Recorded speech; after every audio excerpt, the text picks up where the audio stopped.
नमस्कार। बीडमध्ये 843 ऊसतोड महिलांच्या गर्भपिशव्या काढल्या ही बातमी वाचून प्रत्येकाला धक्का बसला।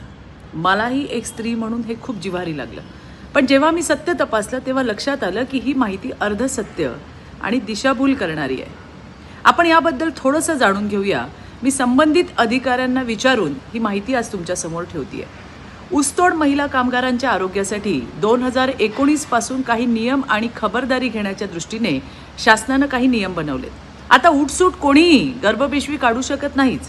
जर कुठल्या महिलेला गर्भपिशवीच्या संबंधित काही गंभीर त्रास असेल फक्त तेव्हाच, तेही बीड जिल्हा शल्यचिकित्सकांची परवानगी घेऊन, मान्यता घेऊन, तिची तपासणी करून खरंच ती गर्भपिशवी काढण्याची गरज आहे का, तरच ही शस्त्रक्रिया केली जाते।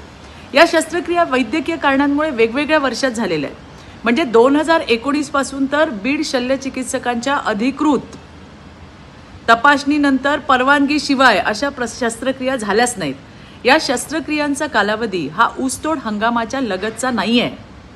यापैकी 267 महिला मजुरांची गर्भाशयाची शस्त्रक्रिया ही 2019 ते ऑक्टोबर 2024 या कालावधीत बीडच्या जिल्हा रुग्णालयामध्ये शल्यचिकित्सकांच्या पूर्व परवानगीने, तिच्या तपासणीने, तिला गरज आहे म्हणून आणि उर्वरित 576 महिला मजुरांची गर्भाशयाची शस्त्रक्रिया ही 2019 पूर्वीच झालेल्या आहेत। त्यामुळेच माझं माध्यमांना विनम्र आवाहन आहे की महिला आणि आरोग्य यासारख्या संवेदनशील विषयांवर बातम्या देताना कृपया पूर्ण शहानिशा करा, गैरसमज आणि भीती पसरवू नका।